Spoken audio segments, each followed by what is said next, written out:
our newest acquisition.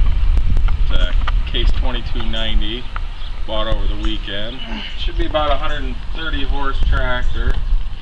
Got both PTOs, part of the reason why we wanted to buy it. Loader might come in handy for the winter, but interesting thing about this one is it's actually really low hour.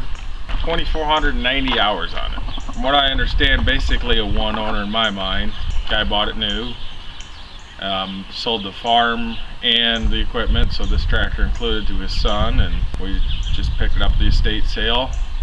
I'm not sure exactly when they quit actively farming, but this has just been used for snow for a whole lot of years. Judging by the equipment and the hours and everything, I would say maybe late 80s, early 90s, somewhere in there.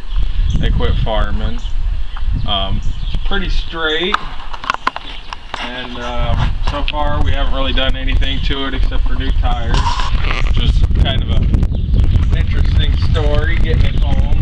About 40 miles, which this is an 8-speed, not a power shift, so essentially you're talking 15 mile an hour is a good cruising speed, so it was quite a drive. Picking it up was a bit of an adventure, always kind of is anytime you get a new piece of old iron, and I'd say that's exactly what this is, a new piece of old iron. Didn't have much fuel in it, so it's kind of got it running, got it to go in gear after playing with the linkages and stuff a little bit. It hadn't been really used much around, so probably didn't need to go in any other gears, so got it running. Threw what we had for diesel with us. We threw a couple gallons in, got taken off, realized just how low it was on fuel, so wife was running ahead of me, pick up, grabbed another jug, brought it back to me, because the nearest gas station I wasn't sure if I was going to make it. So fueled it up, headed out. The front tires were pretty bad. The rear tires were really good on it, but the front tires, they were all dry cracked right around the rim. And I kind of figured that if we had a problem, that's where it would be. Sure enough, about 15 miles down the road or so, maybe 20 miles, blew one front tire. So at that point, I not have a follow-up pickup, so called up my wife and she come pick me up and come back, grab the rest of the tools we needed to change the tire. Nice thing about a loader tractor, built-in jack, so we got the front end right up. Called the tire shop. They had two of them, they put them in. They closed at 5:30, we got there about 4:45, so they put two new tires on for us and got them on and started heading the rest of the way home. Got about, maybe another 10 or 15 miles down the road, and well, pinched a tube. I was going around the corner, just about put me in the ditch when pinched right in here. Unfortunately, it's the same size as every other tractor, big tractor on the farm, so we borrowed one from one of our John Deeres, put that on, and we got it home anyways in the tire shop. They stood behind it at least anyway, so we took it up in the morning and they fixed their tires. So as far as reviewing that tire shop, I'm going to call that one a draw. They stayed a little late to get the tires put on, but then they had a mistake, but they fixed it, so we're going to call that one even life happens kind of thing. Give you a little bit of a walk around with it. Everything's pretty straight. There is, like pretty much most tractors with a loader, there's a little bit of dings up on the front, but as far as I saw so far, there wasn't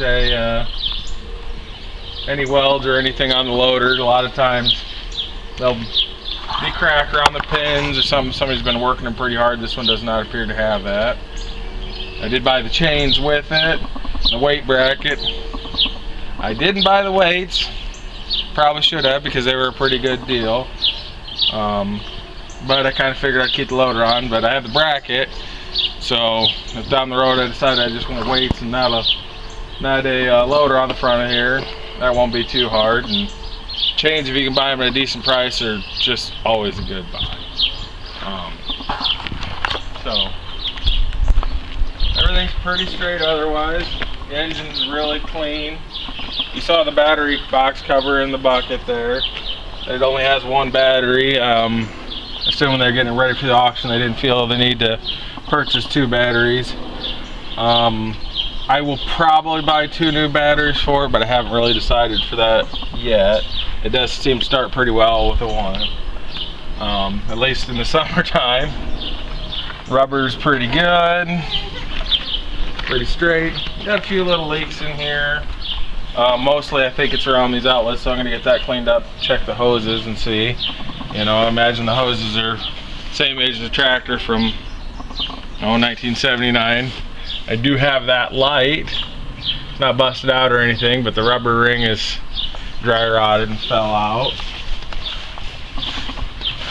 I want to go up there, give a quick once over the interior.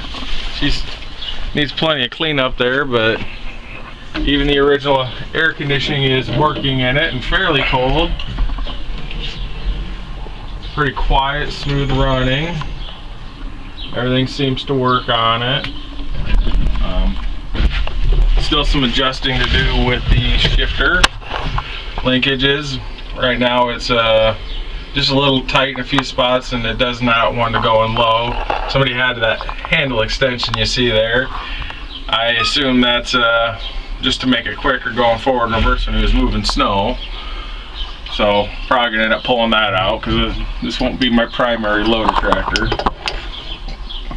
But it fires right up and it's a good runner.